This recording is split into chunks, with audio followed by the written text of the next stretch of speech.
সারা বছর চাষ না করলেও আমরা সবাই এই শীতে বাড়ির আঙিনায় কিংবা ছাদে টুকটাক সবজি চাষ করছি।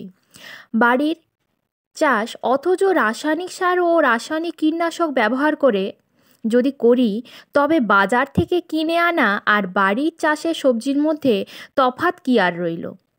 আবার অনেকেই ভাবছেন বাড়িতে চাষ করলে প্রচুর খরচের সাথে সাথে সময়ও নষ্ট হচ্ছে। তাদের জন্য বলবো এই ভিডিওটি আপনাদের কাজে আসবে, কারণ আজ আমি সম্পূর্ণ জৈব পদ্ধতিতে এবং বিনা খরচে বেগুন চাষ কিভাবে করব সেই বিষয় নিয়ে আলোচনা করব। নমস্কার বন্ধুরা, আমি পর্ণা আর আপনারা দেখছেন গার্ডেনিং উইথ পর্ণা। শীতে বিভিন্ন জাতের বেগুন যেমন বাজারে আমদানি থাকে, ঠিক তেমনই বিভিন্ন জাতের চারাও কিন্তু এই সময় পাওয়া যায়। তারই দু একটা চারা কিন্তু আমরা অনায়াসে ছাদ বাগানে কিংবা বাড়ির আঙিনায় প্রতিস্থাপন করতেই পারি। সেই চারা প্রতিস্থাপন থেকে গাছটির সম্পূর্ণ যত্ন এবং কিভাবে আমি প্রতিস্থাপন করছি সেই বিষয় নিয়ে সম্পূর্ণ তথ্য আছে এই ভিডিওটিতে। তাই বন্ধুরা, ভিডিওটি স্কিপ না করে দেখুন। আশা করছি বেগুন গাছ নিয়ে সমস্যার সমাধান আছে এই ভিডিওটিতে। আমার ছাদ বাগানে বর্তমানে 5 থেকে 6টি বেগুন গাছ আছে। সেই বেগুন গাছগুলিও আমি এই একই পদ্ধতিতে মানে বাড়ির আনাজ খোসা দিয়ে বসিয়েছিলাম বস্তার মধ্যে, কোনোটা আছে ফলের ক্যারেটে। আমি খুব ভালো রেজাল্ট পেয়েছি এবং ছাদের কিছুটা লোডও কম হয়েছে এবং ঘন ঘন সার ও কীটনাশকও আমাকে প্রয়োগ করতে হয়নি এইভাবে প্রস্তুত করার ফলে। তাই জন্য আমি এই একই পদ্ধতিতে আপনাদেরকে এই আনাজ খোসাতেই বেগুন চারা বসাতে বলবো। বাড়িতে থাকা পুরনো চালের বস্তা এবং আনাজ খোসা আর বাগানের পুরনো মাটি দিয়েই আমি বস্তাটি সম্পূর্ণ ভর্তি করে নিয়েছি। বেগুন গাছ একটু বেশি বড় জায়গা পছন্দ করে, তাই জন্য যতটা সম্ভব বড় জায়গা বসাতে পারবেন বেগুন গাছ কিন্তু তত ভালো গ্রোথ নেবে।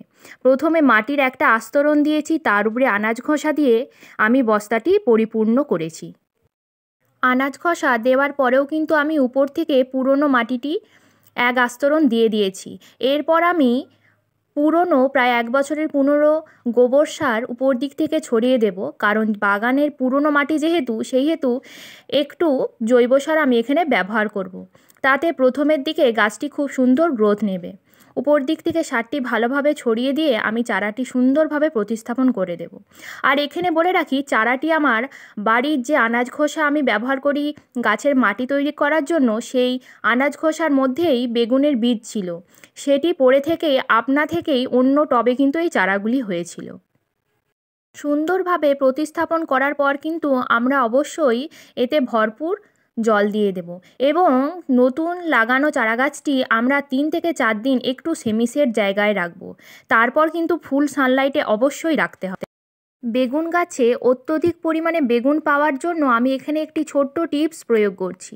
দেখুন, বেগুন গাছগুলি ধরে যাওয়ার পর মানে দেখুন বেগুন গাছ প্রতিস্থাপনের ঠিক 15 দিন পর কিন্তু যে নতুন 2টি পাতা বের হবে সেইটিকে কিন্তু আমাদেরকে পিঞ্চ করে দিতে হবে ঠিক এইভাবে, তবেই গাছ ঝোপালো হবে।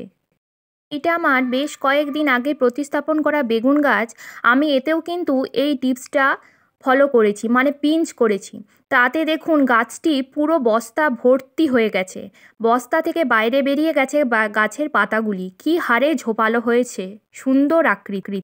গাছ প্রতিস্থাপনের কিছুদিন পর থেকে মানে গাছের গ্রোথ শুরু হলেই কিন্তু আমাদের নিয়ম করে 20 দিন অন্তর জৈব কীটনাশক প্রয়োগ করতে হবে।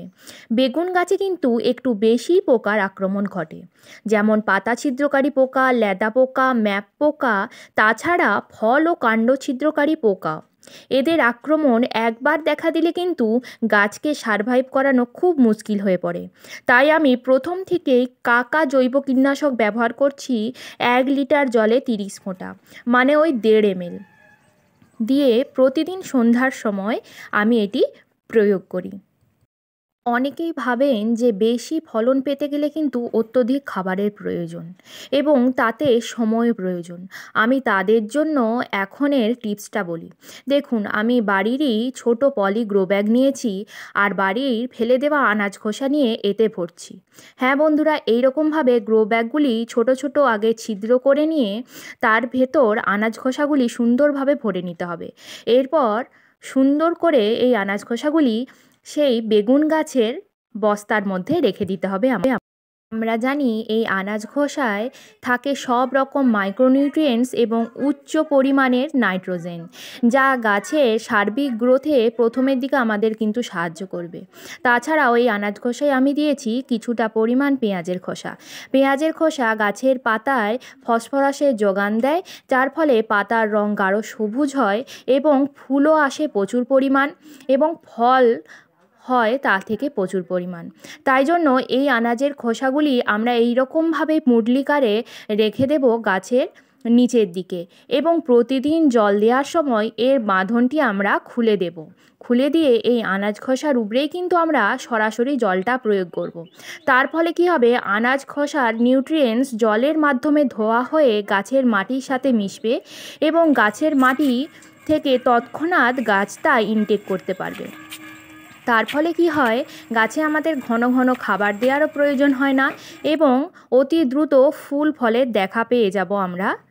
এই নিজের হাতে প্রতিস্থাপন করা গাছ সবাই চায় সুন্দর হোক এবং ফল ফুলে ভরে থাকুক সর্বক্ষণ। তাই জন্য বলবো, যাদের হাতে একটুও সময় নেই তারা এই পদ্ধতি অবলম্বন করুন। আশা করছি উপকৃত হবেন। বন্ধুরা, আজকের ভিডিওটি এখান পর্যন্তই। ভিডিওটি যদি আপনাদের উপকারে লাগে তাহলে প্লিজ একটা লাইক করবেন, সাবস্ক্রাইব ও শেয়ার করে পাশে থাকবেন। ফিরছি পরের ভিডিওতে। ততক্ষণ পর্যন্ত নিজেরাও সুস্থ থাকুন, নিজের বাগানের গাছকেও সুস্থ রাখুন।